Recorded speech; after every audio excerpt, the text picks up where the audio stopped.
Türkmen häkimiýetleri tigir gününiň öňýanynda ilatdan pul toplaýarlar. Azatlyk radiosynyň Aşgabatdaky habarçysynyň maglumatyna görä, Türkmenistanyň döwlet sport komiteti Aşgabat şäheriniň sport komitetiniň üsti bilen dilden görkezme ýaýradyp 3-nji ýuny bellenen tigirli ýörişiň öňünden sport mekdepleriniň müdirlerine tigir sport geýimleri, baýdajyklar we tigir nasoslary üçin pul toplamagy tapşyrypdyr. Türkmenistanyň prezidentiniň aprel aýynyň ortasynda elan eden kararyna görä mundan beýlek 3-nji ýunda ýurtda tigir güni bellenen. Bu ýagdaýda tigirleriň sport geýimleriniň we beýleki esbaplaryň bahasy hem ýokurlanýar. Häzirki wagtda tigir 700 we 900 manat aralygynda durýar. Geýimler 150 we 200 manat aralygynda.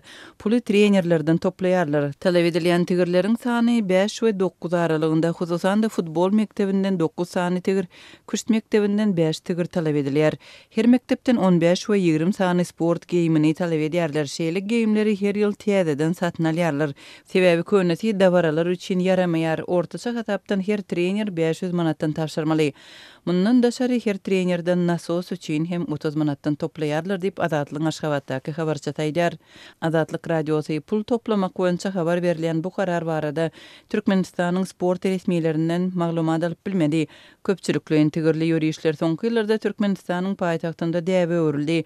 Häkimiýetleriň guramaçylygynda we okuwçylaryň döwlet işgärleriniň müňlerçe gatnaşdyrylmagynda geçirilen şeýle sport şäherlerine köplenç ýurdun prezidenti Gurbanguly Berdimuhammedow hem gatnaşýar. Adatça tigirler we geýimler gatnaşyjylaryň öz hasabyna ýa-da olary ugradýan edaranyň hasabyna üçin edilýär. Şol birakda tigirli ýörişleriň gatnaşyjylary tigirleri we beýleki zerurlyklary öz başda satyn almaga ruhsat berilmeýänligini, olaryň satyn alynmagynyň pul tapşyrylyp araçylaryň üsti bilen guramalashdyrylýanlygyny hem onuň köplenç has gymmada düşýänligini aýdarlar.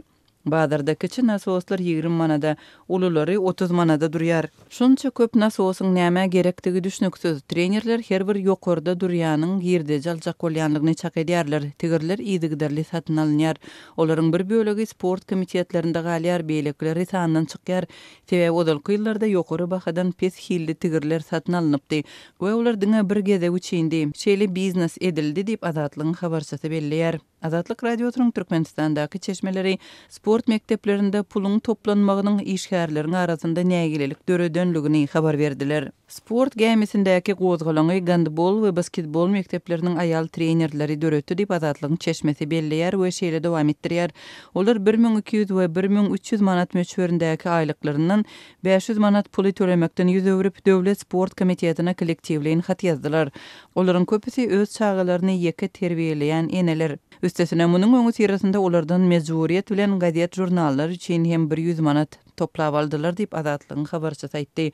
Onuň sözlerine görä häkimetler protest bildirenleriň arzasyny ýyrtypdyr.